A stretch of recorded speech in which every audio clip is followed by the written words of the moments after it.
দুনিয়ার কোন মাখলুক যদি আমি আল্লাহর উপর ভরসা করে, আল্লাহ রাব্বুল আলামিন বলেন ফাহুয়া হাসবুহু, আমি আল্লাহ তার জন্য যথেষ্ট হয়ে যায়। আল্লাহর পয়গম্বর সাইয়েদনা ইউসুফ আলাইহিস সালামের ভাইরা আল্লাহর পয়গম্বরকে কুয়ার ভিতরে ছেড়ে দিলেন।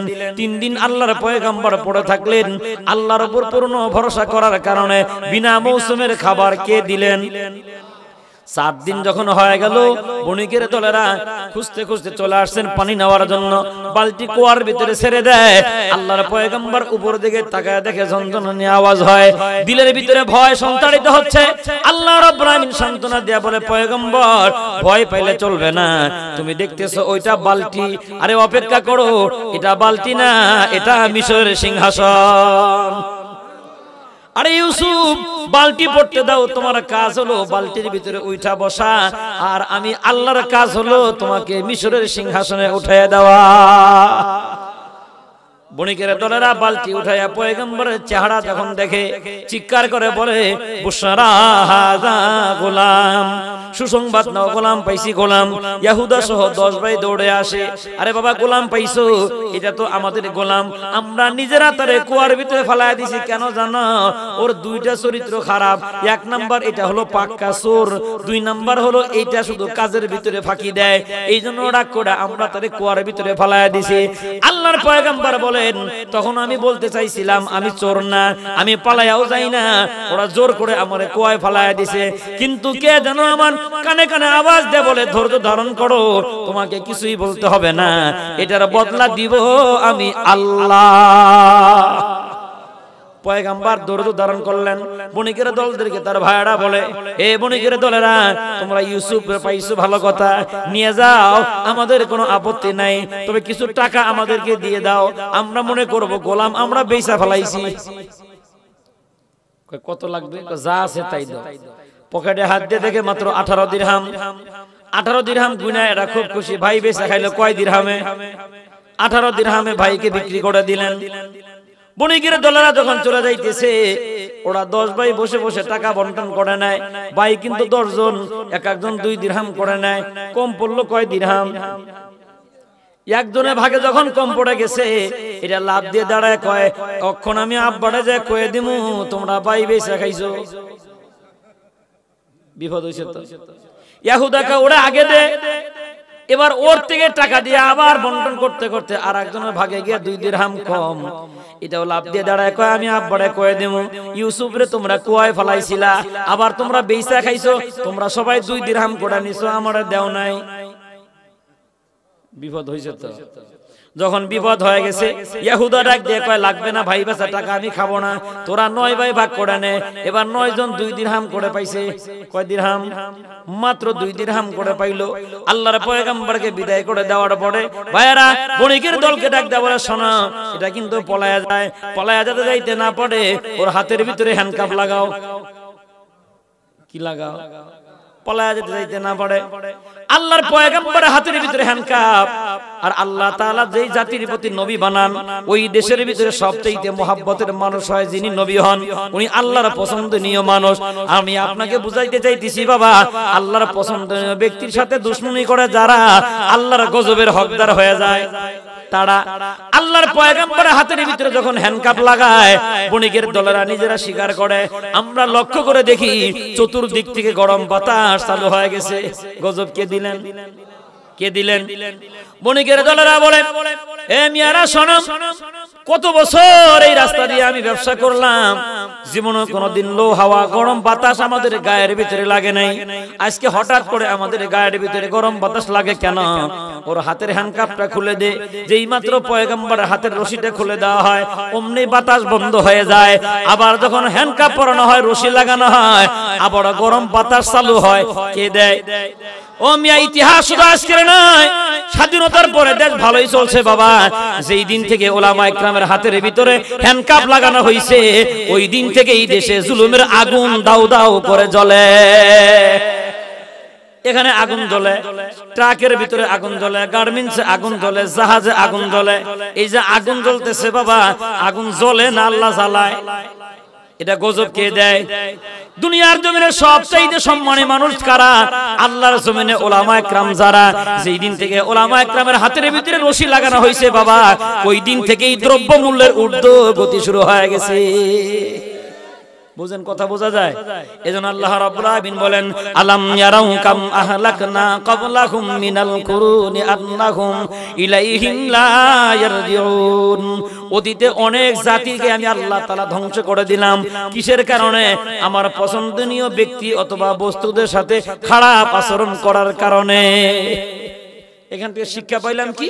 আমাদের হাত দ্বারা, বক্তব্য দ্বারা, টাকা পয়সা দ্বারা আল্লাহর পছন্দনীয় ব্যক্তি অথবা বস্তুর ব্যাপারে কোনো খারাপ মন্তব্য করা, কথা বলেন, কথা বলেন, করবে যারা আল্লাহর আযাবের হকদার হবে তারা। এটা এক নাম্বার কারণ।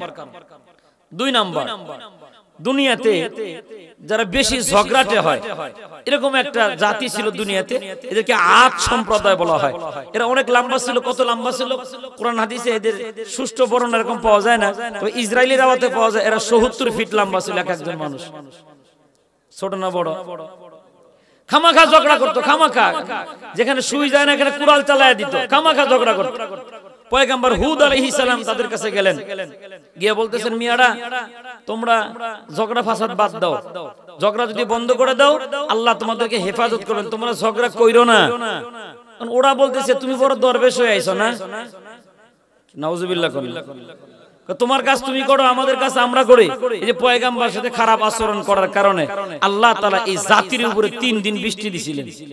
কয়দিন? পাথরের বৃষ্টি, পাথরের। এরা গিয়ে পাথরে গর্তে ঢোকার পরে কয়, এই দেখতো হুদ কোন জায়গায় আছে, ওরা আল্লাহ বলে গজব দিব, আমরা আতর লোবান লাগাই লইছি, গজবটা আয়ালো। কত বড় শয়তান দেখেন, মুখে মুখে তর্ক ঝগড়া। আল্লাহ তাআলা তাদেরকে এমন একটা গজব দিলেন, আল্লাহ তাআলা ৮ দিন ৭ রাত আর ৮ দিন পর্যন্ত এরকম গরম বাতাস আর এরকম ঠান্ডা বাতাস আর পাথরের বৃষ্টি দিয়ে আল্লাহ তাআলা তাদেরকে ধ্বংস করে দিলেন। কিসের কারণে? ঝগড়াটে হওয়ার কারণে। বলেন কিসের কারণে? ঝগড়াটে হওয়ার কারণে। এই ঝগড়া ফাসাদ আজকে আমাদের ভিতরে আছে না নাই? আছে। ব্যবসার ক্ষেত্রে যাইবেন, দোকানদার আর কাস্টমার ঝগড়া, রিকশাওয়ালার সাথে প্যাসেঞ্জারের ঝগড়া, নৌকাওয়ালার সাথে প্যাসেঞ্জারের ঝগড়া, কমিটির সাথে মাদ্রাসার হুজুরের ঝগড়া, কমিটির সাথে মসজিদের ইমামের ঝগড়া, স্বামীর সাথে স্ত্রীর ঝগড়া, স্ত্রীর সাথে স্বামীর ঝগড়া, বাবার সাথে ছেলের ঝগড়া, আছে না নাই? তাহলে গজব আসতেছে না আমরা আনতেছি? কথা কয় না, আসতেছে না আনতেছি? এই কথাটি আল্লাহ স্মরণ করে দিয়া বলেন, আলাম নারাউ কাম আহলাকনা ক্বাবলাহুম মিনাল কুরুন। দুনিয়ার মানুষেরা কি এইটা দেখে না? ঝগড়ার কারণে আমি আল্লাহ তাআলা একটা জাতিকে ধ্বংস করে দিলাম। একটা জাতিকে আল্লাহ তাআলা যদি ঝগড়ার কারণে ধ্বংস করে দিতে পারে, আমরা আপনার ঝগড়ার কারণে আল্লাহ বুঝি ধ্বংস করতে পারে না। এখান থেকে শিক্ষা পাইলেন কি? আজকের পরে থেকে খামাখা ঝগড়া করা যাবে না। স্বামী স্ত্রী ঝগড়া হতেই পারে, এটা হবে সাময়িকের জন্য, সাথে সাথে মীমাংসা হয়ে যাইতে হবে। তার কারণ স্বামী না হয় রাগ করে স্ত্রীর গায়ে আঘাত করেছে, স্বামী স্ত্রীর এরকম ঝগড়ার ভিতরে স্ত্রী যদি কোনো কথা না বলে, স্ত্রী যদি মনে করে যদি স্বামী আমাকে মারছে, মারলেও স্বামী আদর করলেও তো স্বামী একজনই আমার, এইভাবে যদি স্ত্রী ক্ষমা সুন্দর দৃষ্টিতে দেখতো, এই দেশের ভিতরে স্বামী স্ত্রী ঝগড়া বন্ধ হয়ে যাইত। বুঝেন নাই মনে হয় কথা? ওই ঘরের ভিতরে আল্লাহ গজব না দিয়া রহমত নাজিল করে দিতেন। কিন্তু আমার মায়েরা এমনটা করে না। স্বামী যখন তারা আঘাত করে, স্বামী কথা বলে যত, আমার মায়ের জাতিরাও কথা বলে আরো বেশি। এরা কথা বলে যত, মার খায় তত। কথা মনে হয় বোঝেন নাই? আমার মায়ের জাতিদের একটা গুণ হলো এরা বোঝে কম, কথা বলে বেশি। বোঝে কম কেমনে বুঝাই আমি আপনাকে? স্বামী একটা আঘাত করেছে, স্বামীরে খারাপ ভাষা, অকাত্য ভাষায় গালি দিয়ে কয়, কি বলতেছে? গোলামের ঘরের গোলাম। কারে কয়? স্বামীরে। গোলামের ঘরে গোলাম। আর একটা মার দিয়ে দেখ, কয় কি করবি? কয় তোর ভাত খামু না। স্বামী তখন বলে, ভাত যখন খাবি না তাহলে মারি খা। টেম্পার মারে বাড়লো না কমলো? আরো মার খায়। দ্বিতীয়বার মার খাওয়ার পরে কয় আর একবার মার দিলে মিয়া ভাইরে ফোন দিমু, আয়া নিয়ে যাবে। তোর বাড়িতে আমার আর রাখতো না, তোর ভাই আওয়া পর্যন্ত মাইরা লই। কথা বলে যত, মার খায়।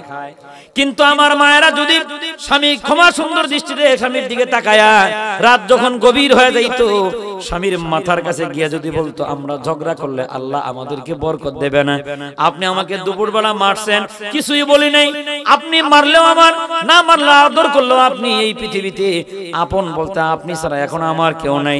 যেই দিন আপনার সাথে বিবাহ বন্ধনে এই বাড়িতে আসলাম, ওই দিন আমার সাথে আমার বাড়ি থেকে কেউ আসে নাই, আমি কিন্তু একা আপনার হাতটা ধরে এই বাড়িতে আসলাম। সারা দুনিয়ায় যদি জায়গা না হয় আপনার পায়ের কাছেই আমারে একটু জায়গা করে দিয়েন। এইভাবে বললে কি আর মার দিত? একদিন মারার পরে বলতো মারলাম কিছুই বলে না, রাত্রিবেলা আমাকে আরো আদর যত্ন করে ওই স্বামীটা আল্লাহ তাআলা ভালো বানায় দিতেন, ঘরটাও শান্তি কে দিতেন? আল্লাহ দিয়ে দিতেন। এজন্য দুনিয়ার কোন রমণীরা যদি স্বামীর সাথে খারাপ ব্যবহার করে, খারাপ খারাপ ভাষা যদি স্বামীকে গালি দেয়, অনেক সময় আমার মায়েরা কিন্তু গালি দেয়, কেমন করে কয় ফকিরের বংশ, কারে কয় এরকম খারাপ গালি আছে, এরকম আরো অকাত্য কত ভাষা আছে বাবা, যেটা মাহফিলে বলা সম্ভব নয়। এইভাবে কোন নারী জাতি যখন স্বামীর সাথে ঝগড়া করে, খারাপ খারাপ ভাষা যখন বলে, আল্লাহ নবী বলেন জান্নাতের হুরেরা ওই নারীর প্রতি তখন লানত করে আর বলতে থাকে, এ কপাল পোড়া মহিলা, যদিও তোমার স্বামী এইটা কিন্তু জান্নাতের স্বামী এটা আমার। সুবহানাল্লাহ। আরে অল্প দিনের ভিতরে তুই বিধবা হয়ে যাবি, আমরা অভিশাপ দিলাম, তুই স্বামীর সাথে খারাপ ব্যবহার করস, অন্যায় ভাবে স্বামীর সাথে ঝগড়া করো, যার কারণে আমরা তোর প্রতি নারাজ, আল্লাহ তোর প্রতি নারাজ, অল্প বয়সে তুই বিধবা হয়ে যাবি। এই জন্য ফেরেশতাদের দোয়া আর ওই হুরদের দোয়ার বদৌলতে দেখবেন বউ সুন্দরী বউ থাকতে থাকতে অল্প দিনেই বিধবা হয়ে যায়। গজব কে দেয়? এটা কিসের কারণে বাবা? 2-3 নাম্বার বলতেছি, খুব গভীর মনোযোগ। দুনিয়ার জমিনে কেউ যদি ঝগড়াতে হয়, ওই জাতির প্রতি আল্লাহ কি পাঠায়? কথা কয় না, কথা কয় না, গজব পাঠায়। এখান থেকে শিক্ষা পাওয়া যায় বাবা, জীবনে কোনোদিন যেন আমাদের দ্বারা অহেতুক কোনো ঝগড়া ফাসাদ না হয়। অনেক সময় দেখবেন নেতায় কয় ওরে মাইরায়, ওর বাড়িতে আগুন লাগা। আরে মিয়া, নেতার কথায় আগুন লাগাইবেন কেন? মনে রাখবেন নেতার ক্ষমতা থাকে 5 বছর। নেতার কথায় যে এই পড়শির বাড়িতে আগুন লাগাইলা বাবা, নেতা না থাকলেও এই পড়শি তোমার পাশে থাকে সর্বক্ষণ। রাতের 1টার পরে সাপে কাটুক, বাড়িতে আগুন লাগুক, ওই নেতারে ফোন করলে নেতায় বলবে, বেটা আমি যদিও তোমার ভোটে এমপি হইছি, এখন আমার ঘুমের টাইম, যাওয়ার টাইম নাই, তোমরা চেষ্টা করে দেখো নিবানো যায় কিনা। নেতারে ফোন দেওয়া লাগে, পাশের বাড়িতে চিল্লানি শুনে দৌড়ে আইসা পানি দিয়ে দেয়। তাহলে নেতা ভালো না পড়শি ভালো? তাহলে মনে রাখবেন বাবা, ওই নেতার কথায় পড়শির সাথে ঝগড়া করা করবেন, করবেন। আমার কথাগুলো মনে থাকবে তো ইনশাআল্লাহ? তাহলে বাজান, গজব পৃথিবীতে আসার একটা কারণ হলো ঝগড়াটে হওয়া। কি হওয়া? ঝগড়াটে হওয়া। ঝগড়া এত খারাপ জিনিস বাবা, আল্লাহ নবী একটা হাদিসের ভিতরে বলেন, রোজা অবস্থায় কোনো ব্যক্তি যদি ঝগড়াটে হয়, আল্লাহ তাআলা ওই ব্যক্তির রোজাও কবুল করে না। নাউজুবিল্লাহ বলেন। এজন্য কোনো ব্যক্তি যদি রোজা রাখে, অন্যায়ভাবে অন্য ব্যক্তি যদি ঝগড়ায় লিপ্ত হয়, আল্লাহ নবী হাদিসের ভিতরে বলে দিলেন, তুমি যদি রোজাদার হও, ওই ব্যক্তিকে জানায় দিবা আমি রোজাদার, তোমার সাথে ঝগড়া করা যাবে না। তাহলে ঝগড়া কত খারাপ জিনিস জানেন? ঝগড়া করার সময় দেখবেন অনেক সময়, বিশেষ করে আমার মায়েরা, সকালবেলা ঝগড়া লাগছে বাবা, সারাদিন তরফায় তরফায় চলে, বাদ দেয় না, আছে না নাই? আবার প্রতিযোগিতা করে, ও যত খারাপ ভাষায় গালি দিছে আমি আরো খারাপ ভাষায় গালি দেই। 5 দিন পরে হোক, 1 বছর পরে হোক, তোমরা দুইজন মীমাংসা হয়ে যাবা। হাজারো মীমাংসা হওয়ার পরও ঝগড়ার সময় খারাপ ভাষা বলে যে গালি দিলা, অন্তরে যে আঘাত পাইছে এইটা মোছা সম্ভব নয়। এজন্য কবি বলেন, যারা হাতুসিনান লাহা ইলতিয়াম ওয়ালা ইলতিয়াম মা যারা হাল্লিসান। ক্ষত গা চিকিৎসা করলে ভালো হয়, অস্ত্র দিয়ে আঘাত করলে পরে এই ঘাত চিকিৎসা করলে পরে ভালো হয়। কিন্তু মনে রাখবা, ঝগড়ার সময় মুখ দিয়ে কারো অন্তরে আঘাত দিলে, দুনিয়ার ডাক্তার কবিরাজ দিয়ে ট্রিটমেন্ট করলে এই আঘাত কোনোদিন ভালো হয় না। এজন্য মানুষের অন্তরে আঘাত দেওয়া যাবে না, ঝগড়াটে হওয়াও যাবে না। যে কোনো ক্ষেত্রে বলেন বাবা, আজকে ঝগড়া এমন হয়ে গেছে, ঝগড়া থামাবে যারা, কারা থামাবে? সরকারি দল ঝগড়া থামাবে, যা দেখেন ওরাও ঝগড়া করে। বিরোধী দল ঝগড়া থামাবে, সংসদের ভিতরে ওরা এমন এমন ভাবে ঝগড়া করে, মনে হয় সব জায়গার ভিতরে মরা শগুনে, মরা খাইতেছে শগুনে পিরাপিরি করে। ওদের হলো শিক্ষিত ঝগড়া, ওরা সংসদের ভিতরে ঝগড়া করে। সমাজের ভিতরে দেখবেন বাবা, সমাজের 1% ব্যক্তি যারা, তারাও ঝগড়া করে। এখন আমরাও কিন্তু এখান থেকে খালি না বাবা, মঞ্চের ভিতরে বক্তা বক্তা ঝগড়া করে, দেখেন না কোনো সময়? আজকে দেখেন সব জায়গায় খালি ঝগড়া আর ঝগড়া, আর আমরা বলে শান্তি পাই না, শান্তি পাই না। ঝগড়া বন্ধ হবে যেদিন, আর যখন তুমি তার গালির জবাব নিজে দিলা, আমি লক্ষ্য করে দেখলাম ফেরেশতারা তোমার গালির জবাব আর দেয় না।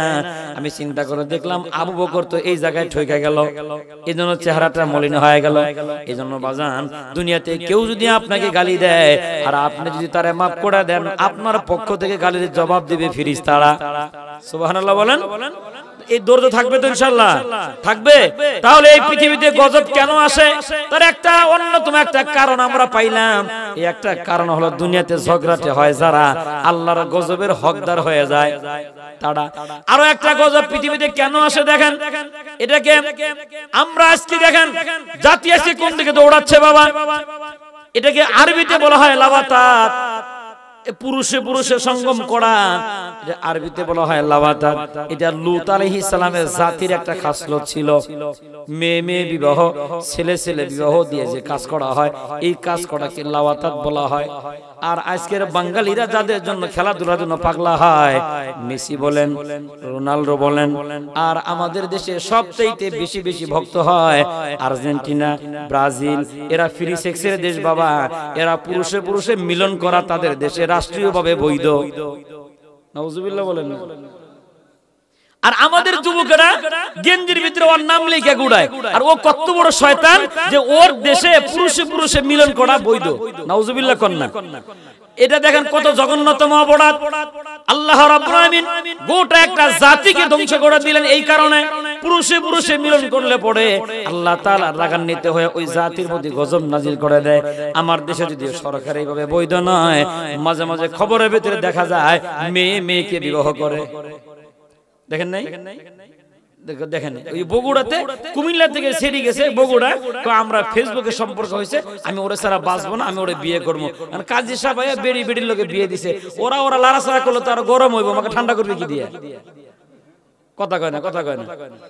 আল্লাহ রাব্বুল আলামিন বলেন, যুয়্যিনা লিন-নাসি হুব্বুশ শাহাওয়াত মিনান নিসা। আল্লাহ রাব্বুল আলামিন বলেন, নারীদের প্রেম প্রীতি ভালোবাসা দিয়া পুরুষদেরকে আমি সাজাইলাম। নারী যদি গরম হয় ঠান্ডা করবে পুরুষ দিয়া, পুরুষ যদি গরম হয় ঠান্ডা হবে নারীর কাছে গিয়া। তোরা নারী নারী যে এক খেতার তলে ঘুমাইলি, গরম হলে ঠান্ডা করবে কি দিয়া?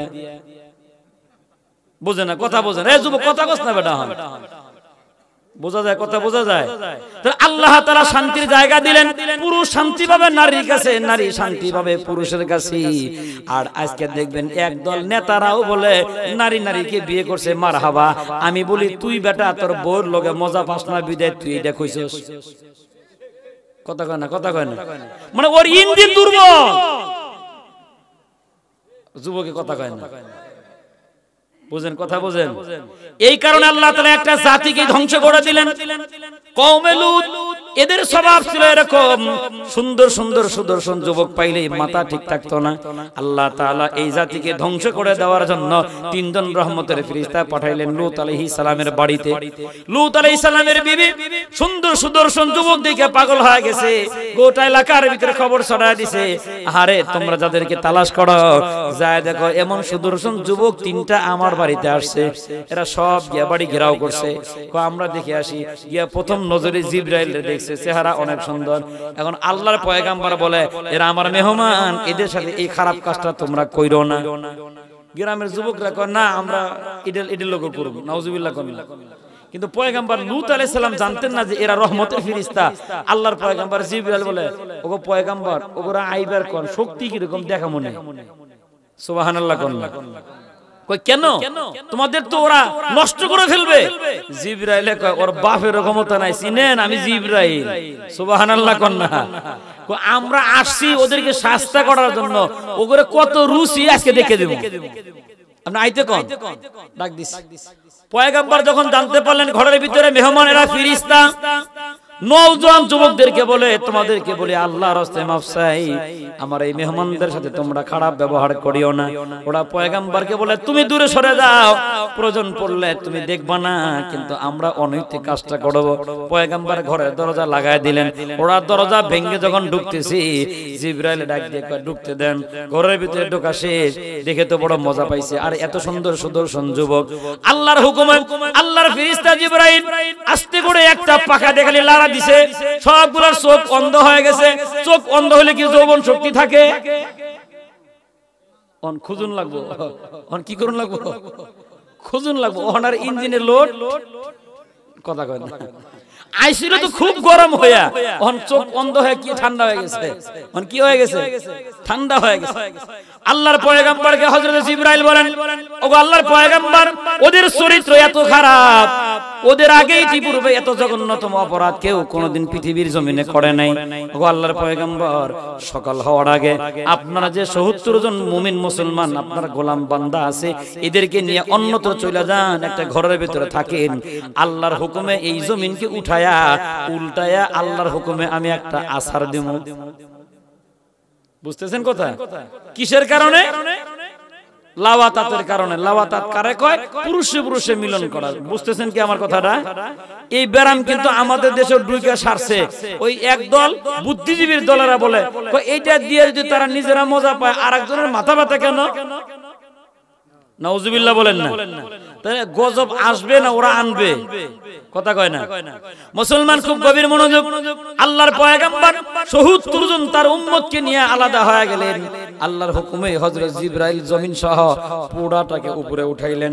কতটুকু উপরে নিলেন? হাদিস শরীফের ভিতরে পাওয়া যায় তদানীন্তন সময়ের মোড়কের আওয়াজ আর কুত্তার ঘেউ ঘেউ আওয়াজ চতুর্থ আসমানে, সপ্তম আসমানে যারা আছে শুনতে পাইছেন। এতটুকু উপরে নিয়া আল্লাহর হুকুমে এমন ধরে সজরে আছাড় দিয়া গোটা জাতি আল্লাহ ধ্বংস করে দিলেন।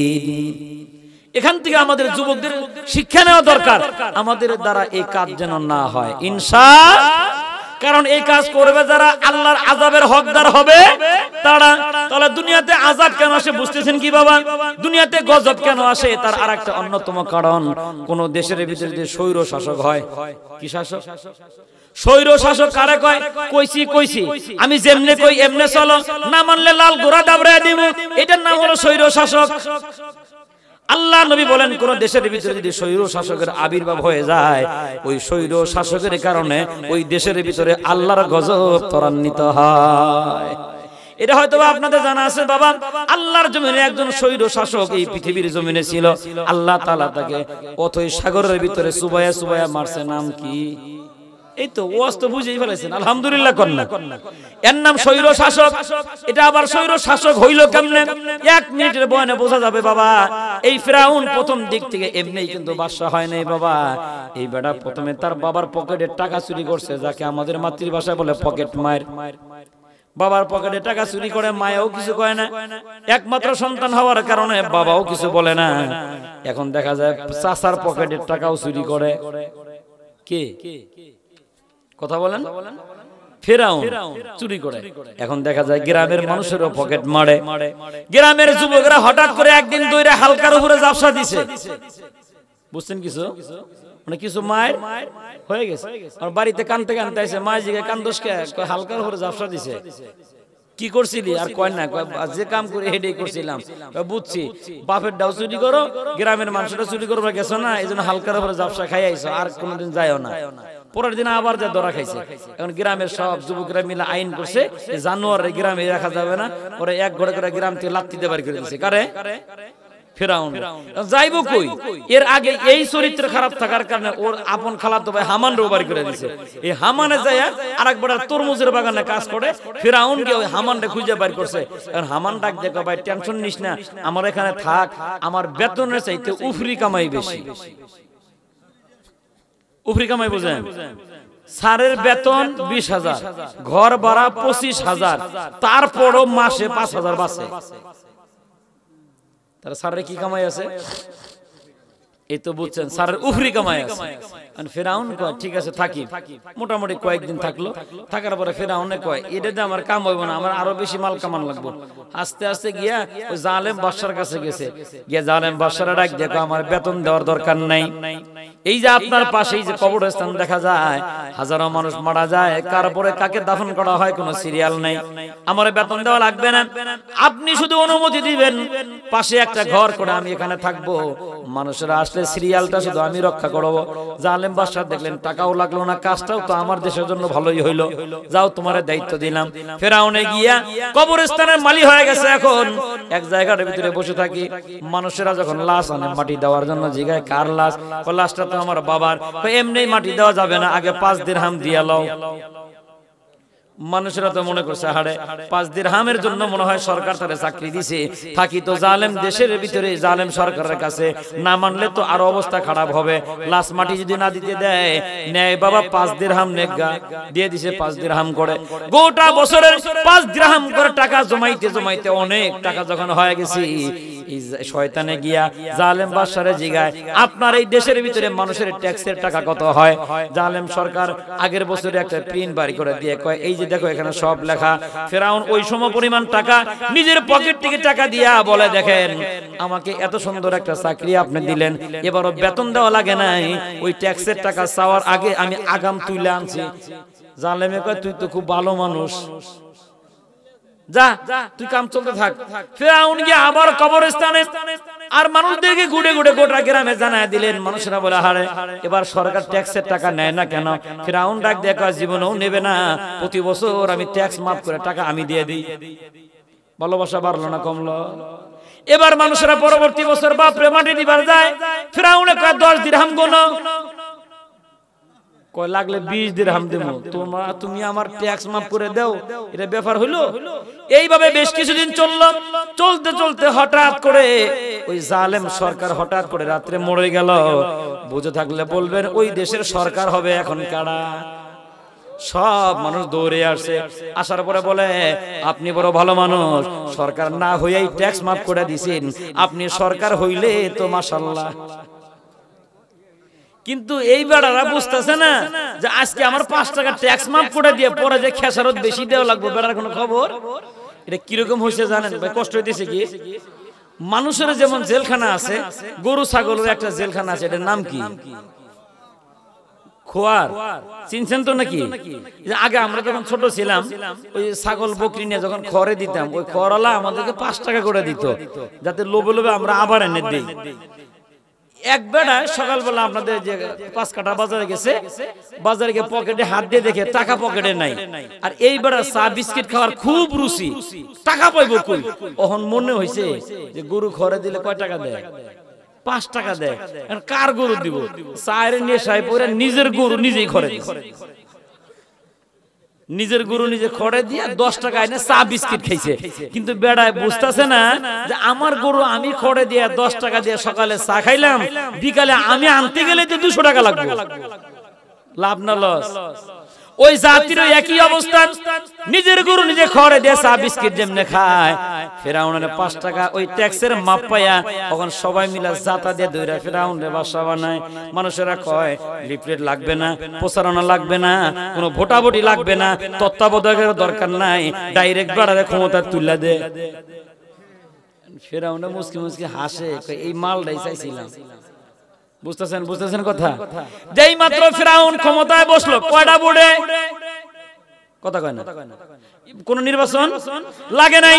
তাহলে কি বুঝলেন বাবা? এখান থেকে বোঝা যায় এই পৃথিবীর ইতিহাসে সর্বপ্রথম বিনা ভোটের সরকার হলো ফেরাউন। কথা বোঝেন? তাহলে এতক্ষণ কি ওয়াজ করে এলাম? সারা পৃথিবীতে সর্বপ্রথম বিনা ভোটের সরকারের নাম কি?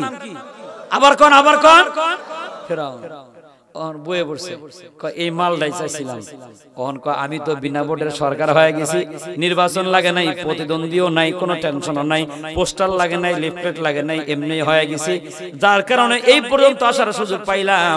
হামানরে তো এমনি সার দিয়ে লাভ নাই, ওরও ডাক দেয়া নেই। হামানরে ডাক দেয় না, নিজের প্রধান উজির বানাইয়া বুদ্ধিজীবী বানাইছে। তুই আমারে বুদ্ধি দিয়ে চালাইস। বেশ কিছুদিন ফেরাউন দেশ চালায়। দেশ চালাইতে গিয়া মাঝখানে হামান তারে বুদ্ধি দিয়ে কয় এইভাবে যদি আপনি দেশ চালান মানুষ কেমনে মানে দেখেন সব আপনারা পূজা করে, এমনি শুধু পূজাই করবে না, যদি পাহাড়ের উপরে দাঁড়ায় যদি বলেন আপনি খোদা হইছেন এই দেশের মানুষ তাও মাইনা নিবে। বুঝতেছেন? ফিরাউন উঠে পড়ছে পাহাড়ের চূড়ায়, পাহাড়ের চূড়ায় দাঁড়ায় কয় আনা রব্বুকুমুল আলা, আমি তোমাদের বড় খোদা। সব মানুষেরা বলে হ্যাঁ হইলে হইতেও পারেন, মাইনা নিলাম। নাউজুবিল্লাহ কোন ওর খোদাইত্ব সবাই মাইনা নিছে। মাইনা নেওয়ার পরে একদিন শয়তান এসে ফিরাউনকে জিগায় আপনি নিজের যে খোদা দাবি করলেন আসলে কি ঠিক? ফিরাউন ডাক দেখো আসলে তো ঠিক না, তুই কে? কো আমি শয়তান। কয় তাহলে তুই মাঝে মাঝে আমারে বুদ্ধি দিস। কার কাছ থেকে বুদ্ধি নেয়? কথা কয় না, শয়তানের কাছ থেকে বুদ্ধি নেয়। আর শয়তানে কয় তাহলে একখান বুদ্ধি দেই, আমরা একটা জিগাই, আপনি নিজের যে খোদা দাবি করলেন আপনার নবী কয়জন? ফিরাউন কয় আমার তো একজন নবীও নাই। এইবার শয়তানে কয় তাইলে তো আপনি দুর্বল, নবী ছাড়া তো কেউ খোদা হইতে পারে না। এখন যদি আপনার খোদাইত্বরে বাঁচাইতে চান কিছু কিছু মানুষের নবী বানাইতে হয়। ফিরাউন ডাক দিয়ে কয় তাহলে কারে নবী বানানো যায়? শয়তানে কয় দেখেন তো আমারে পছন্দ হয় কিনা। বুঝতেছেন? যেমন খোদা তেমন নবী। ফেরাউন কয় তুই হইলে তো ভালোই হয়, যা তোরে নবুয়ত দিয়ে দিলাম, মাঝে মাঝে তুই আমার উপকার করিস। পরবর্তী দিন মানুষেরা আয় কয় খোদা বৃষ্টি দেন, দেশ তো তছনছ হয়ে গেল, ফাইটে গেল জমিন, ফসল সব মরে ছাই হয়ে গেল, একটু বৃষ্টির ব্যবস্থা করে দেন। ফেরাউন ডাক দিয়ে ওইয়ে শয়তান আয় আয়া পড়ছে, বৃষ্টি দে, বললে দেন কালকে বৃষ্টি। পরবর্তী দিন সকালবেলা শয়তান তার সন্তানদেরকে ডাক দিয়ে কয় বনি ইসরাইলদের ভিতরে নয় ফিরাউনের খোদাইত্ব যারা মাইনা নেয়, যারা যারা বৃষ্টি চাইছে এদের প্রত্যেকের মাথার উপরে প্রস্রাব কর। শয়তান যখন প্রস্তাব করে দিছে সব বান্দাকে ফিরাউনের কাছে গিয়ে হাজির, খোদা কি কামটা করলা, তাড়াতাড়ি থামাও, তাড়াতাড়ি থামাও, বৃষ্টি লাগবে না। কয় কেন? কয় বৃষ্টি গরম আর দুর্গন্ধ। এইটা একটা কথা হইলো? বৃষ্টি চাইছে বৃষ্টি দিছি, থামান তাড়াতাড়ি, পরে আলাপ পরে করেন। কয় আমার নবী কই তাড়াতাড়ি আয়া বড়। শয়তান আয়া হাজির হয়ে গেছে। কয় আমারে কেন ডাকছেন? কয় ডাকলাম কেন, কিসের বৃষ্টি দিলি বেটা? যায় দেখ বৃষ্টি গরম আর দুর্গন্ধ। শয়তান ফিরাউনের কপালে লাথি দিয়ে কয় তোর মতো শয়তান যদি খোদা হয় আর আমার মতো শয়তান যদি নবী হয় বৃষ্টি তো এরকমই হইব। ফেরাউন মাগ না একটা লাথিও খাইলাম। তুই যে খোদা না, তোর পতন অচিরেই হয়ে যাবে। শয়তানে কয়ে যায়। কে কয়ে গেল? শয়তানে কয়ে গেল। শেষ পর্যন্ত ফেরাউন উজাইতে উজাইতে যখন বেশি পর্যন্ত চলে গেছে, বাবা মনে রাখবেন আল্লাহ তাআলা ছাড় দেয় কিন্তু ছেড়ে দেয় না। ফেরাউন জুলুম করতে করতে জুলুমের উচ্চ শিখরে যখন পৌঁছে গেছে, আল্লাহ রাব্বুল আমিন তার পয়গম্বর মুসা কালিমুল্লাহকে পাঠাইলেন ফেরাউনের কাছে। আমি আপনাকে বুঝাইতেছি বাবা, ফেরাউন স্বৈর শাসক কেমনে হইল, আর স্বৈর শাসক যেই দেশের ভিতরে থাকে ওই দেশের মানুষ দোয়া করলে দোয়া কবুল হয় না, ওই দেশের মানুষ নামাজ পড়লে নামাজ কবুল হয় না, যতক্ষণ পর্যন্ত না স্বৈর শাসকের পতন ঘটানো না হয়।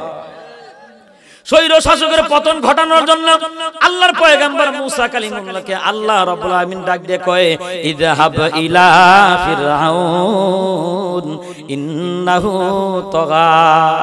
ও আমার পয়গম্বর ফিরআউনের কাছে যান, ফিরআউন বড় গাদ্দার হয়ে গেছে, ও বড় সার্কাস হয়ে গেছে। আল্লাহর পয়গম্বর আসলেন ফিরআউনের কাছে নিজের ভাই হারুন আলাইহিস সালাম সহ। ফিরআউনের কাছে দাঁড়ায় যাওয়ার পরে বলে এ ফিরআউন আল্লাহর খোদাইত্ব মাইনা নাও। ফিরআউন ডাক দেখো আল্লাহ আবার কি? আল্লাহর পয়গম্বর পরিচয় দিয়া বলেন যিনি আমার রব, তোমার রব, হারুনের রব। ফিরআউন তোরও রব, তোর বাপেরও রব। ফিরআউনের মেজাজ গরম হয়ে গেল, আরে এর কথা মানিস না, এটা জাদুকর। দেখ আমি পরীক্ষা করে দেখাই।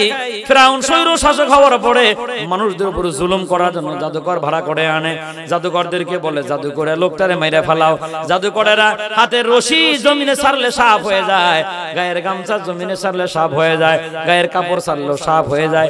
গোটা মাঠ যখন সাপের লোকারণ্য হয়ে গেছে, আল্লাহর পয়গম্বর সাপ দিকে বিচলিত হবেন ভাব। আল্লাহ রাব্বুল আমিন বলে পয়গম্বর ভয় পাইও না, তোমার হাতের ভিতরে যা আছে জমিনে ছাড়ো, বুঝবো আমি আল্লাহ। আল্লাহর পয়গম্বর লাঠি ছেড়ে দিলেন।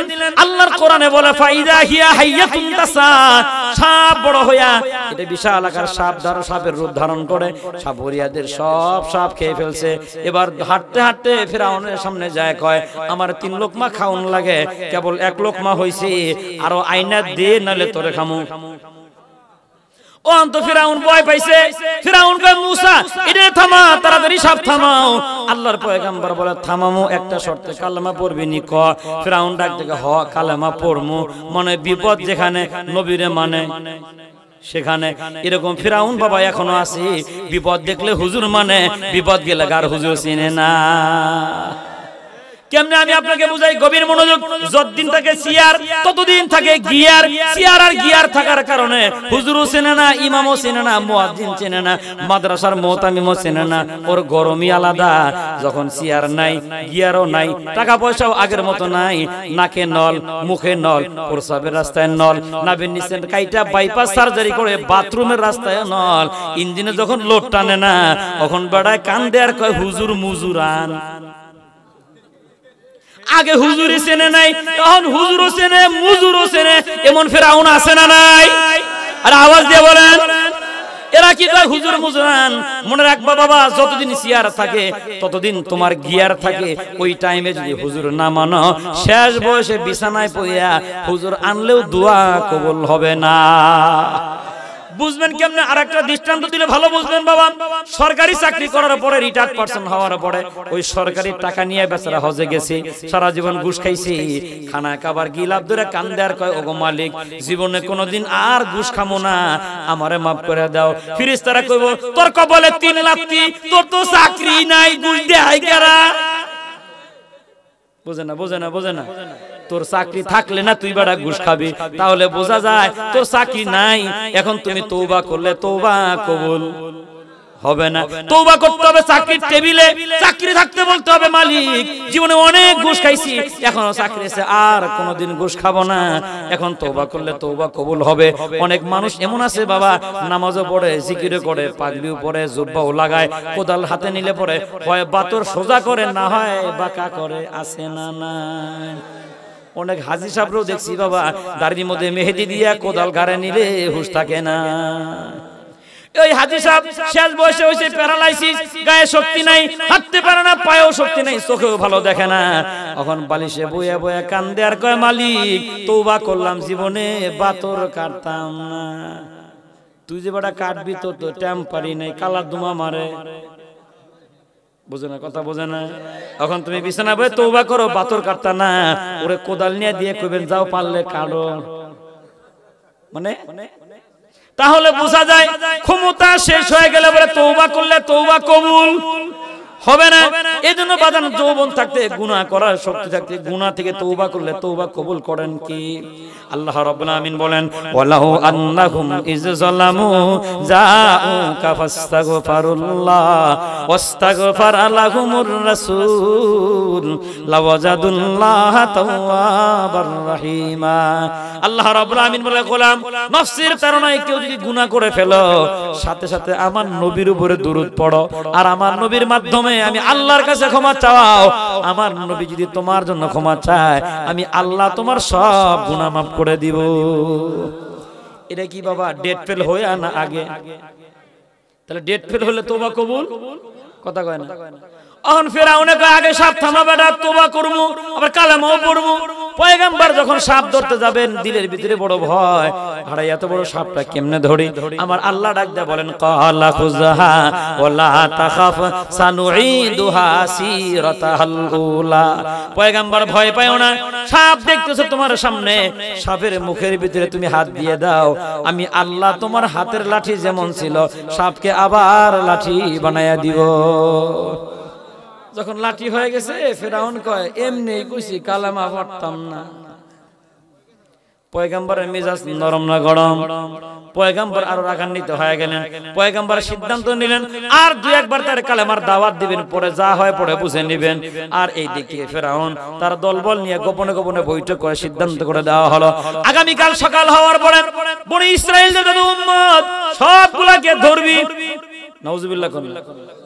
ওরম ফিরাউনের বান্দারা কয় সবগুলোকে ধইরা কি করব? যারে যেখানে পাবি সেখানে জব করে দিবি। কয় হারুনরে পাইলে তারও জব করবি, পারলে মুসারও তোরা সকালবেলা জব করে দিস। নাউজুবিল্লাহ বলেন।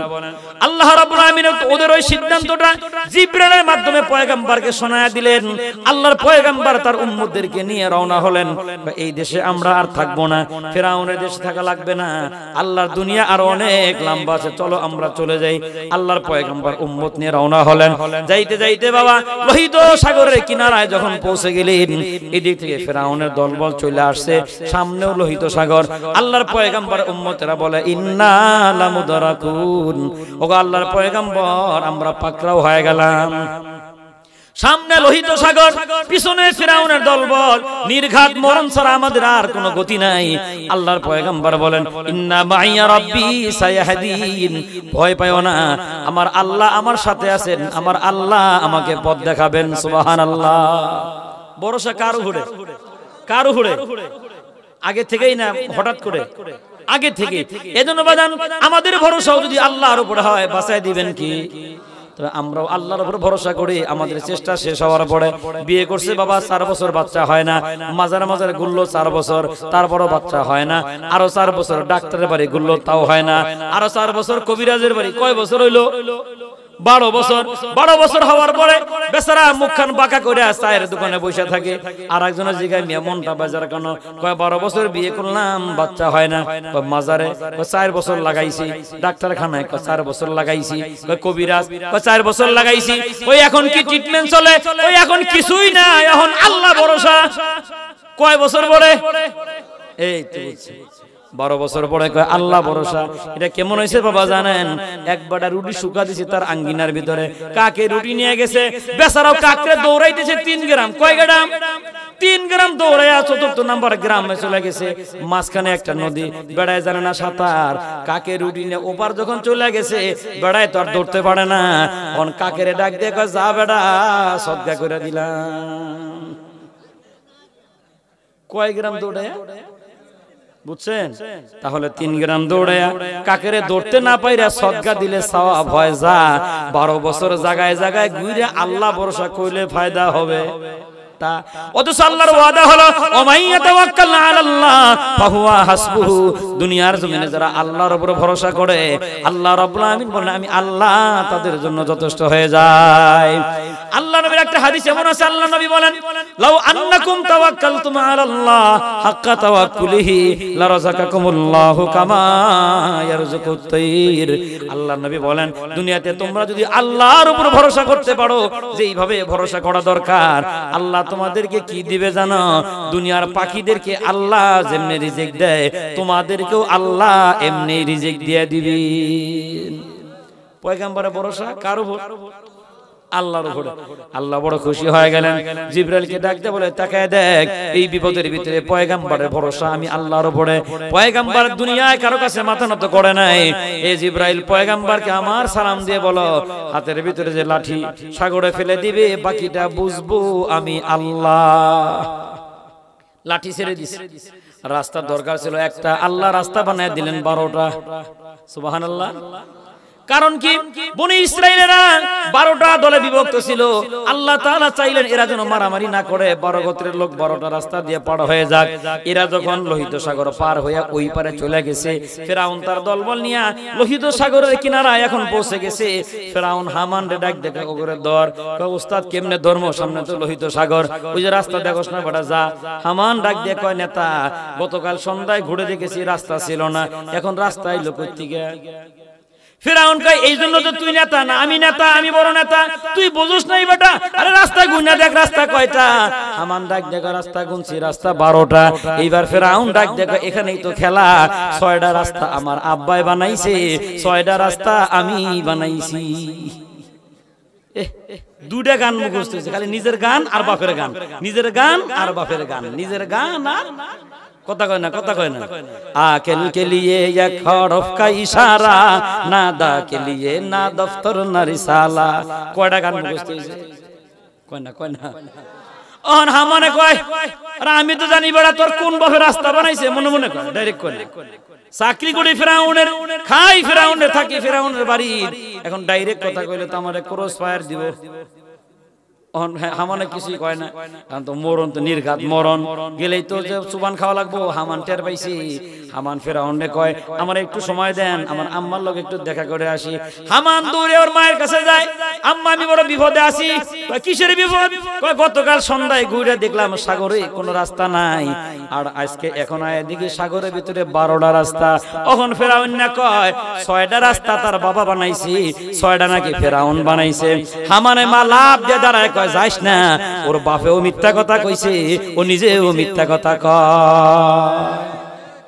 হামানে মা কয় যাইস না, ফেরাউনও মিথ্যা কথা কয়, ওর বাপেও।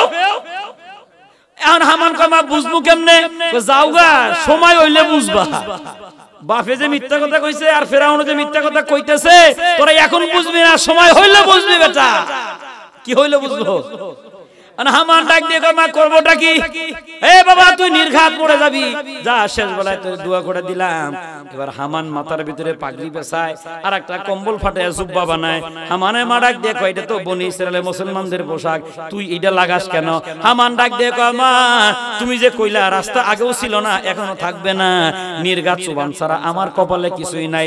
ফিরিস্তারা যখন সব ফেরাউনের গোষ্ঠীরে চুবাইবো, আমার গায়ে যখন জুব্বা পাগড়ি দেখবো, ফিরিস্তারা মনে করবে একটা উম্মত বাদ পড়ছে, এটাই না উড়া। চিন্তা করেন কত বড় শয়তান। আর ঘুরতেছে এমন এক লোকের লগে, যে লোকের নিজের খোদা দাবি কইরা সে স্বৈর শাসক হয়ে গেছে, নিজের মন গড়া দেশ চালায়, নিজের মন গড়া দেশ চালায়, যা মনে চায় তাই করে। আমি যা বলি তা মানলে মানবি, না মানলে লাল গোড়া দাবড়াই দেব। এর নাম হলো স্বৈর শাসক। হামান তো মহা বিপদে, জুব্বা পাগড়ি লাগায় ফেরাউনের সামনে আইছে। বাবা আসার পরে ফেরাউনে কাট, কিরে বাবা তোর মাথায় এটা পাগড়ি কেন? এমনি লাগাইছি। যদিও ঠাট্টা করছে, এমনি লাগাইছে। ফেরাউন ডাক দিয়ে কয় যাও। হামান ডাক দিয়ে আপনি নেতা, আপনি আগে যান। আমি কি বলছিলাম, যে দেশের স্বৈর শাসক হয় মুসলমানদেরকে আল্লাহ আগে পার করে নিয়ে ওই স্বৈর শাসকের উপর গজব নাজিল হয়। আইছেন জায়গা মতো আইছেন তখন। অন ফেরাউনের কথা আমি আগে নামি তোড়াও নাম। ফেরাউন নামে পড়ছে বাবা লোহিত সাগরের ভিতরে। সাগর আইন মানে কার? কার আইন মানে?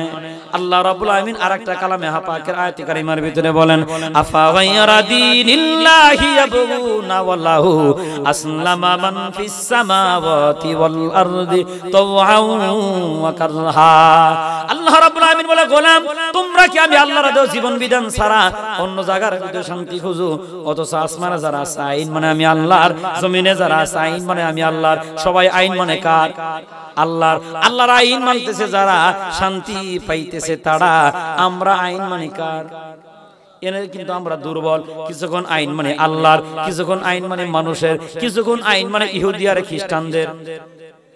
আপনি কইলেও ঠিক না কইলেও ঠিক। আপনারা জানেন কিনা আমাদের দেশে দুইটা আইন কোরআন হাদিসের। কয়টা? দুইটা। একটা হলো বিবাহ তালাক, আর একটা হলো সম্পদের ভাগ বটোয়ারা।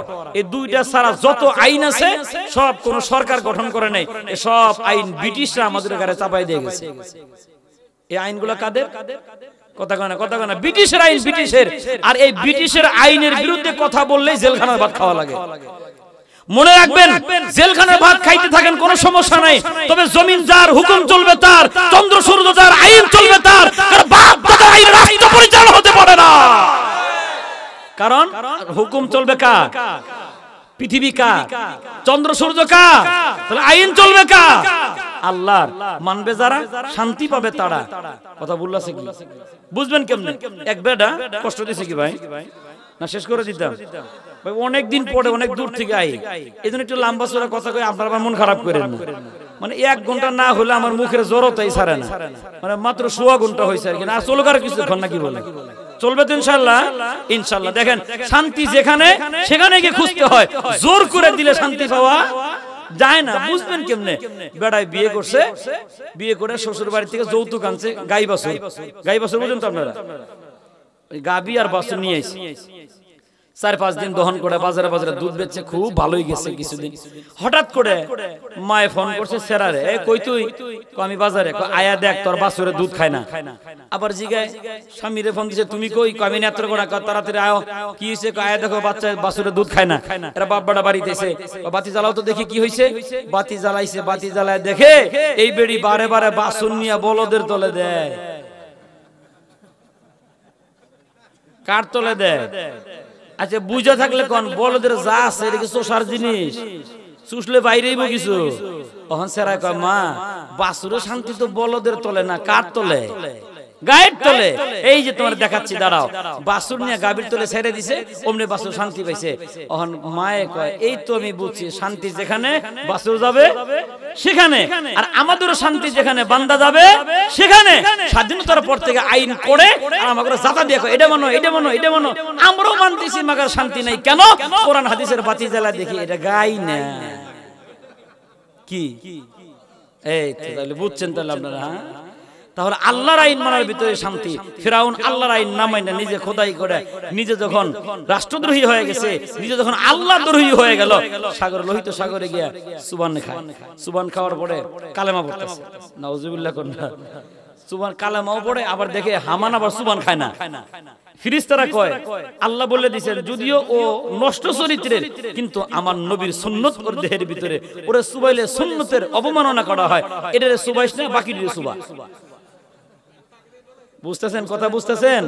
তাহলে হামান যদিও 14 নাম্বার লোক, টুফিওয়ালাদেরকে বিশ্বাস করে নাই, কোন রকম লেবাসটারে বিশ্বাস করে বাইসা গেল। আমার দেশের মানুষও দেখবেন হুজুরে বিশ্বাস করে না, বিপদ যেখানে হুজুরের মানে সেখানে। আর ভালো বুঝবেন, 3 যুবক রাস্তা দিয়ে হাইটা যায়, দেখে এক টুফিওয়ালা দেখা যায়, হুজুর আমগো লগে লয়ে এলো, নিয়ে যাই, নিলে কি হইব? বিপদ আপদ আইলে হুজুর দোয়া করবো না। বুঝতেছেন? তারা যে কামে যায় হে কামে কিন্তু হুজুরে নেয় নাই। কি কামে নিছে? কথা কয় না, দোয়া করার লেগে দিছে। আর হুজুরের সাথে গেছে 4 জন, ক্লান্ত শ্রান্ত শরীর একটা গাছের নিচে বসে পড়ছে। গাছটা হলো জামের গাছ। উপর দিক তাকায় দেখে পাকা পাকা জাম গাছ অভাব নাই। এখন সবাই মিলা কয় জাম গাছ তো মোটা, 3 জনে মিলা যদি একজনে তুলে দেই তাহলে তো হ্যাঁ নিজেও জাম খাইবো, আমাকেও জাম পেটে দিবে, ভালোই হয়। টুপিও লাগে খাড়াইছে, খেদমতে খোদা রাজি। আমি তাবলিগ টাবলিগ করে বেড়াই, চিল্লা মিল্লা দেই, আমি চাই তোমাকে খেদমতটা আমি করি, আমার গাছে উড়ে দাও। ওই 3 বাট পরে ফতোয়া দিল টুপিওয়ালার গাছে উড়া যায় না। টুপিওয়ালার গাছে উড়া জায়েজ আছে, কিন্তু ওদের বিশ্বাস নাই। হুজুর উঠা যদি জাম না দে, মানে দৃষ্টিভঙ্গি ভালো না। কি না? দৃষ্টিভঙ্গি ভালো না। যদি কষ্ট না হয় আরেকটা দৃষ্টান্ত আরো মজা পাইবেন। আরো দৃষ্টিভঙ্গি কত খারাপ। এক বেটি বয়ান শুনছে, কয় আল্লাহর কাছে চাইলে আল্লাহ দেয়। ভালো কথা। বাড়িতে গিয়ে দরখাস্ত লাগছে, বরাবর আল্লাহ আমি একান্ত গরিব মানুষ, আমার 1 লাখ টাকা দাও। হুজুরের কাছে বয়ান শুনে আসি, তোমার কাছে কেমনে চাবো? দুনিয়ার এমপি মন্ত্রীর কাছে চাইলে তো দরখাস্ত লেখা লাগে। ওগো আল্লাহ বরাবর তুমি আল্লাহ দরখাস্ত লিখলাম, বেড়ি সিডি লেখা শেষ, সরল সোজা মানুষ, আল্লাহর কাছে এখন সিডিটা পৌঁছাইবো কেমনে? এদিক ওদিক তাকায় দেখে তার বাড়িতে কবুতর আছে, আধা পাগল হইয়া সিডি কবুতরের বান্ধা দেয়। আর মনে মনে নিয়াত হইল কবুতর যদি আকাশে ওড়ে, কোন ফেরেশতার মায়া লাগলে টান দিয়ে সিরা আল্লাহর কাছে জমা দিবে, আমার আল্লাহ আমার 1 লাখ টাকা দিব। বিশ্বাস দেখছেন? সিডি বান্ধা দিছে কবুতরের পায়। কবুতর যখন আকাশে উড়ে বেড়ায়, এক পুলিশ অফিসার চা খায়, দেখে কাগজ, হ্যাঁ মনে করছে এজাহারভুক্ত আসামির নাম গোপন করতেছে কিনা, আবার গুলি করে কবুতর মেরে ফেলেছে। কবুতর যখন পড়ে গেছে, বেড়ায় গিয়ে এটা খুলছে, খুলে দেখে অসহায় এক বেডির সিডি। খুব গরিব মানুষ, খুব মায়া লাগছে পুলিশের অন্তরে। কিছু টাকা দিলে বেডি চলো। পুলিশ বাড়িতে গেছে, বউরে যায় কয় তুই কিছু টাকা দে। বেডি বড় গরিব মানুষ, আমিও কিছু দেই। থানায় যাওয়ার পরে সব কনস্টেবলদেরকে কয় তোমরাও কিছু টাকা দাও। সেকেন্ড অফিসাররা কয় তোমরাও কিছু টাকা দাও। সব মিলিয়ে টাকা হইল মাত্র 50,000। বেডি চাইছে কত? এখন এই 50,000 টাকা নিয়ে ঠিকানা অনুযায়ী বেডির বাড়িতে গেছে। যা কয় চাচি আপনি খুব গরিব মানুষ না? সিডি লিখছিলেন? সিডি লিখছিলাম। কে টাকাইছে? টাকাইছে, এই যে নেন। বেডি টাকা গুনে দেখে 50,000। এখন একবার টাকার দিকে তাকায়, আর একবার পুলিশের দিকে। বুঝেন? তাকায় আকাশের দিকে তাকায়, আল্লাহ লাগলে আরো 10,000 তুমি কম দিতে, তো ওরে দিয়ে পাঠাইছো কে? মানে বেডি মনে করছে যে আল্লাহ আমার 1 লাখ দিছিল, কিন্তু হ্যাঁ আমার 50। আচ্ছা আসলে কি মেরে দিছে? বুঝেন তো, মেরে দিছে না। বেডির দৃষ্টিভঙ্গি খারাপ। ঠিক ওই একই কায়দায় মানুষের দৃষ্টিভঙ্গি খারাপ হওয়ার কারণে মনে করে হুজুররা খালি মানুষের বাড়িতে খাবে, হুজুররা খালি খতম পড়াবে, হুজুররা খালি জানাজা পড়াবে, হুজুরদের আর কোনো কাজ নাই। মনে রাখবেন, যেই দিন থেকে হুজুরদের প্রতি ভক্তি শ্রদ্ধা উঠে গেছে, ওই দিন থেকে বাঙালির কপালে মার খাওয়া শুরু হয়ে গেছে। এ গজব কে দিছে? আল্লাহ দিছে। এখন দেখেন ওগুলো দৃষ্টিভঙ্গি খারাপ। আর হুজুরের চিন্তা করলো হুজুর গাছে উঠে যদি জাম না দেয় তাহলে তো আমরা জাম পাইলাম না। দৃষ্টিভঙ্গি খারাপ হওয়ার কারণে ফতোয়া দিয়ে হুজুরে থামায় দিছে, উঠেন না, হুজুরের গাছে ওঠা জায়েজ নাই। হুজুরে কয় ফতোয়া তো দিলা, মজা তোমরাই টের পাবা, উঠলাম না আমি গাছে, যাও। হুজুরে বয়ে পড়ছে, বসার পর কে উঠবে? আমাকে তিনজনের একজনের তুলে দাও। এবার তিনটার ভিতরে যেটা মোষ বড় বড় এইটারে সুন্দর করে আর তিনজনে মিলে তুলে দিছে। কই? জাম গাছে। এখন বেড়ায় যায় জাম খায়, মাগার নিচে জাম দেয় না। ওরা কয় জাম দাও, তখন একটা দুইটা কাঁচা ছাড়ে কয় নেওরে।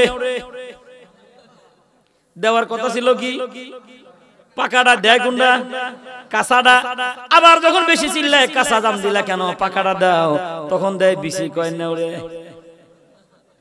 এখন এরা দুইটা গিয়ে কয় এই জন্যই তো হুজুরে আনছি। হুজুরের কাছে যায়, কয় হুজুর একটু দোয়া করেন। কয় কিসের দোয়া? আল্লাহ যেন ওরে নামায়। হ্যাঁ, হুজুরও হাত তুলছে, আল্লাহ নামায় দাও। আল্লাহ যেন কয় তুইলা দিলে তোমরা, আমার কও নামায় দেখো কেমন লাগে। তুলে দিছো তোমরা, এখন দোয়া করো, তোমাদের এই দোয়া কবুল হবে না। এই জন্য তোমরা তুলে দিছো, তোমরা নিজেরাই কষ্ট করে নামাও। বুঝেন কথা? বুঝেন? এখন হামানে হুজুরে তো বিশ্বাস করে না। বিপদ যেখানে টুপিওয়ালাদের পোশাক পরে সেখানে আল্লাহ তাআলা হামানরে চুবায় না। ফিরাউন না কানে চুবানি খায় আর কয় আল্লাহ কালামা পড়তে চাই তারপরও চুবাও কেন? আল্লাহ ডাক দেয় আল আন, এতক্ষণে সময় শেষ, তুমি এখন ডেট ফেল হয়ে গেছো। আল্লাহ তাআলা ফেরেশতাদেরকে কয় লম্বা চুবান দিয়ে ধরে রাখ। লম্বা চুবানি খায়া পেটটা যখন পুটকা মাছের মতো ফুলে গেছে বাবা, তখন ফিরাউন আকাশের দিকে তাকায় কয় আল্লাহ আরো চুবাইবা। আল্লাহ ডাক আরে তোরে শুধু চুবাবো না, তোরে চুবাইয়া আমি আল্লাহ তাআলা তোরে দৃষ্টান্ত হিসাবে রেখে দিব। তোর মতো বিনা ভোটের সরকার যদি গাদ্দারি করে, তোর কপালে যা তাদের কপালেও তা। কার কথা? আল্লাহ রাব্বুল আলামিন বলেন আল্লাহুম্মা নুনাজ্জিকা বিবাদানিক, আজকে তোরে চুবানি দিয়া তোরে আমি ধ্বংস করব না, কিয়ামত পর্যন্ত আমি আল্লাহ তাআলা তোরে এইভাবে শুটকি মাছ বানায় রেখে দেব। কেন জানোস? তামাম পৃথিবীর ভিতরে কোন স্বৈর শাসক যদি আসে অন্যায় ভাবে মানুষের উপর যদি জুলুম করে, আমি আল্লাহ তাআলা তাদেরকে দেখায় দিব আরে বেটা তুই কয় নম্বরের মানুষ, তোর চাইতে বড় গাদ্দার বড় শক্তিশালী ফিরাউন পারে নাই। স্বৈর শাসক হওয়ার পরে আমার গজব তারে ধ্বংস করে দিয়েছে। কিয়ামত পর্যন্ত স্বৈর শাসক আসবে যারা আল্লাহর গজবে ধ্বংস হবে তারা। কি বিষয় বয়ান শুনতেছেন? মনে আছে গজব আসে কেন? মনে আছে? এখন বোঝেন বাবা, এই গজব থেকে বাঁচার উপায় কি? আল্লাহ নবী বিশ্ব নবী সরওয়ারে দো আলম নবী বলেন কিয়ামত পর্যন্ত আমার একনিষ্ঠ উম্মত যারা হবে আল্লাহ তাআলা তাদেরকে গজব দিয়ে মারবে না। সুবহানাল্লাহ বলেন।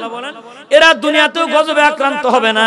আর আমার এই উম্মতের যেই সমস্ত মানুষেরা কোরআনকে মহব্বত করবে, আল্লাহ নবী বলেন ওই কোরআনকে মহব্বত করার পরে যখন তাকে কবরে শোয়ানো হয়, ওই কবরও বান্দা হতাশ হবে না।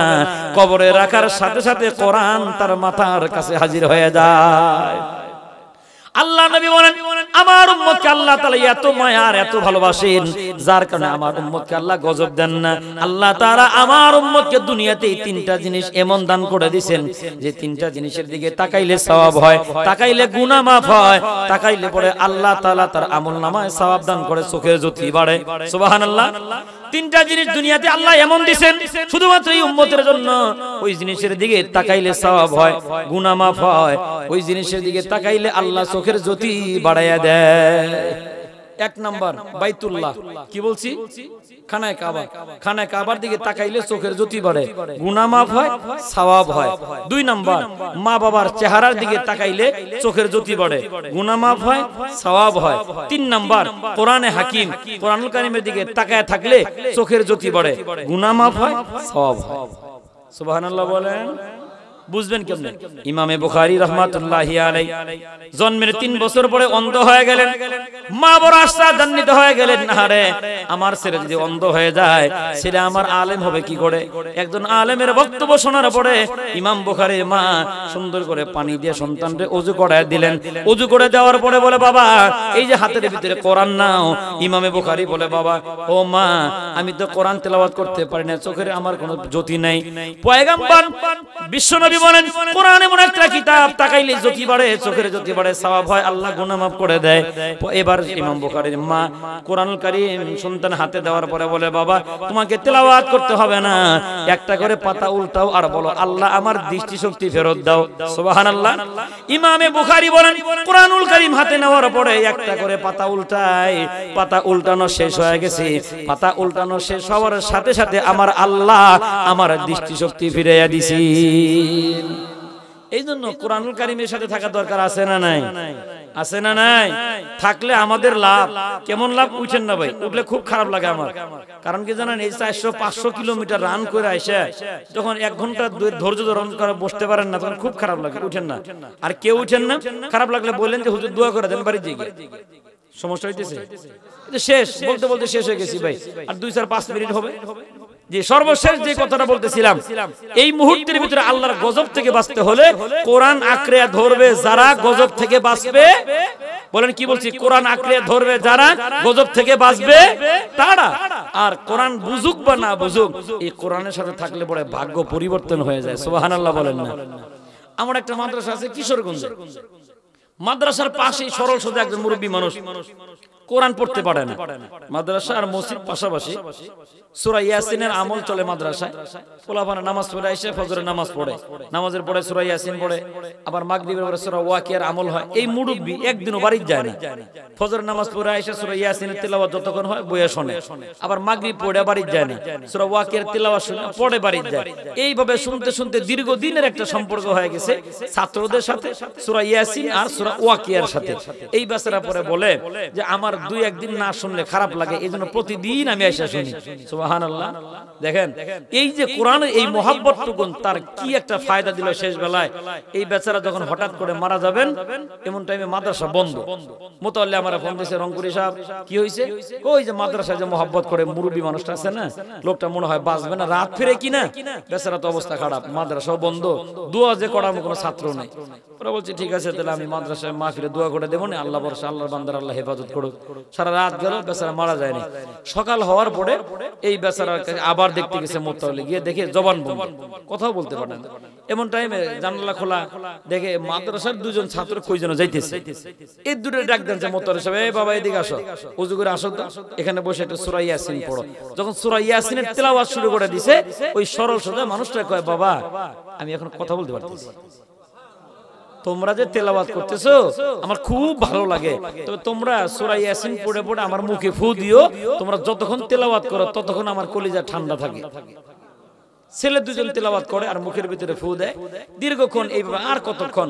ছেলে 2টা মুতাওয়াল্লির কাছে, আচ্ছা আমরা তো একটা দাওয়াতে যাইতেছিলাম, এখানে দীর্ঘক্ষণ থাকলে তো দাওয়াত মিস হয়ে যাবে। তখন মুতাওয়াল্লি কয় তাহলে আর কিছুক্ষণ পরে চলে যাও। ওই ব্যক্তি বলতেছে, বাবা আর কয়েকবার পড়ো, আর পড়া লাগবে না। আর বড় ছেলেকে ডাক দিয়ে কয়, হজর থেকে আসার সময় যে কাপড় ছিল, একটা কাপড় আমারে দাও। চাদরটা এনে দিছে, দেওয়ার পরে কয় ওই ছাত্রদেরকে বলে, বাবা আমার একটু ঢাইকে দাও। সরল সোজা মানুষ ঢেকে দিছে। ঢেকে দেওয়ার পরে জিজ্ঞাসা করে, দেখো তো মানুষ মারা যাওয়ার পরে পা যেমনে সোজা, আমারটা এরকম সোজা আছে কিনা? কহা পা ওরকম সোজা হয়েছে। আমার হাত 2টা সোজা হয়েছে তো? কহা মরলে যেমনে সোজা হয় এরকম হয়, এরকম হয়েছে। আমার মাথাটাও ঢেকে দাও, দিয়ে তোমরা আর কিছুক্ষণ তেলাওয়াত করে চলে যাও। পরে মাথাটাও ঢেকে দিছে, তেলাওয়াত চলতেছে, লাড়াচাড়া করে না, কথা বলে না। মুতাওয়াল্লি বলেন আমি কৌতূহল নিয়ে গেলাম কাছে, যে কি ব্যাপার, লড়েও না, কিছু বলেও না। গিয়ে যখন ঘুমটা সরাইছি দেখি আল্লাহর বান্দা মুস্কি হাসি দিয়ে দুনিয়া থেকে বিদায় হয়ে গেছে। কি ভাগ্যবান মানুষ! সূরা ইয়াসিনের তেলাওয়াত আর ওয়াকিয়ার তেলাওয়াতের মহব্বত কোত্থেকে ছাত্র চলে আসছে দাওয়াত খাইতে যাবে। হঠাৎ করে আল্লাহ বুঝাই দিবেন, আরে বান্দা আমার, মাফ করে দেওয়ার মালিক আমি আল্লাহ, যা তোরা অন্য রাস্তা না গিয়ে এই দিক দিয়ে যা, আমার বান্দা দুনিয়ার বুক খালি করবে, যা একটু সূরা ইয়াসিন পড়ে তারে শোনায় দে। ও তো আমার পাগল হয়ে গেছে সূরা ইয়াসিন তেলাওয়াত শুনা। আরে ভাই এই এলাকার মানুষ কত ভাগ্যবান! এই মসজিদে যারা ফজরের নামাজ পড়েন বাড়ি যায় না, মাদ্রাসা ঘরে ঢুকে পড়েন, মুরব্বি যারা আছেন সূরা ইয়াসিনের আমলটা করে পরে আবার বাড়ি চলে যাবেন, মাগরিবের পরেও যাবেন না। একটু মুহাব্বত আর ভালোবাসা নিয়ে ওই সূরা ওয়াকিয়ার তেলাওয়াতটা শুনে পড়ে যায়েন, লাভ না লস? লাভ না লস? লাভ। বুঝবেন হইতে পারে আল্লাহ তাআলা কিসমত ভালো থাকলে মৃত্যুর সময় যে কোনো ভাবে আল্লাহ তাআলা সূরা ইয়াসিন আমল আপনার উপরে চালু করে দিতে পারে, ইনশাআল্লাহ। বলেন ইনশাআল্লাহ। এইজন্য ভাই কোরআনকে মহব্বত করা দরকার আছে না নাই? আছে। আবার বলি সর্বশেষ কথা, আল্লাহ নবী বলেন কোরআন প্রেমিককে যখন কবরে শোয়ানো হয়, কবরে শোয়ানোর সাথে সাথে কোরআন তার মাথার কাছে হাজির হয়। আরেকটা রাওয়ায়াতে আছে সবুজ রঙের পাখি হইয়া তার বুকের মধ্যে বৈশা ডানা দিয়ে আগলে রাখে আর বলে, বান্দা ভয় পাও না, আমি সাধারণ কোনো কিতাব না, আমি আল্লাহর কোরআন। কতক্ষণ থাকবো জানো? এই কবরটা জান্নাতের বাগান হবে না যতক্ষণ আমি তোমার সাথে থাকবো ততক্ষণ।